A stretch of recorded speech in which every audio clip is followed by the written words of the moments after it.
পাকিস্তানের আকাশে যখন যুদ্ধের সাইরেন বেজে উঠেছিল তখন এক নারীর সাহসিকতা ইতিহাসের নতুন অধ্যায় রচনা করেছিল।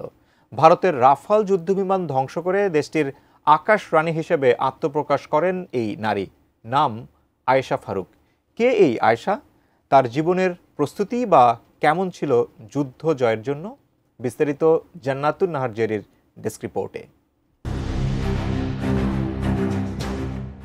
৭ মে রাত, চারদিকে গভীর নিস্তব্ধতা, আর তখনই ধোঁয়ায় ঢেকে গেছে আকাশ।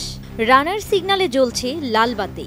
পাকিস্তানের আকাশে ঢুকে পড়েছে ভারতের যুদ্ধবিমান রাফাল।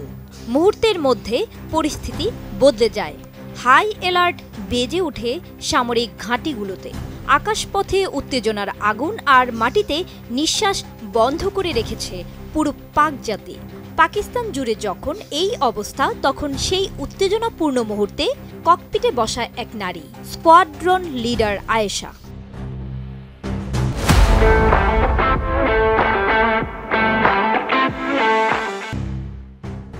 কথায় আছে, যে রাধে সে চুলো বাঁধে। স্কোয়াড্রন লিডার আয়েশা ঠান্ডা মাথায় চোখ রেখেছিলেন স্ক্রিনে। নিখুঁত নিশানা বেঁধে দিলেন কমান্ডো লক অন টার্গেট। মাত্র কয়েক সেকেন্ডের মধ্যে জে-10C বিমানের আঘাতে ছিন্ন ভিন্ন হয়ে যায় ভারতীয় রাফাল যুদ্ধবিমানটি। রাফাল বিস্ফোরিত হয় মাঝ আকাশে। ভারতের $288 মিলিয়ন রাফালকে ধ্বংস করে গোটা দক্ষিণ এশিয়াকে চমকে দেন পাকিস্তানের এই নারী pilot Ayesha. BBC, new York Times থেকে শুরু করে খোদ রাফাল কর্মকর্তাও স্বীকার করেছেন রাফাল ভূপাতিত হয়েছে। আয়েশা সেই পাইলট, পাকিস্তানের ইতিহাসে প্রথম নারী যিনি সরাসরি শত্রু বিমানগুলো ভূপাতিত করেছেন। ৩৭ বছরের আয়েশা ফারুকের জন্ম পাকিস্তানের বহওয়ালপুরের এক সাধারণ পরিবারে।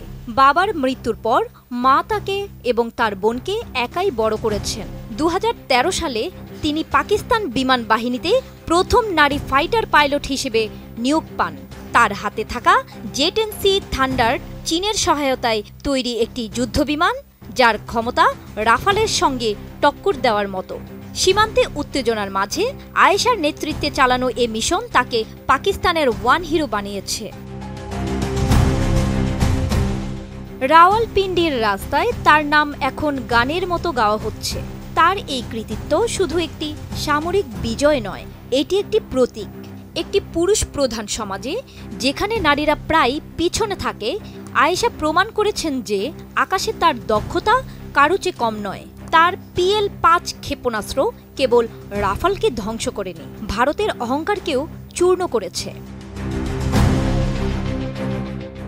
এই গল্প শুধু একটি বিমান ধ্বংসের নয়, এটি একটি নারীর সাহস আর রাজনৈতিক ষড়যন্ত্রের গল্প, যা দক্ষিণ এশিয়ার রাজনীতির মঞ্চে নতুন নাটক রচনা করেছে।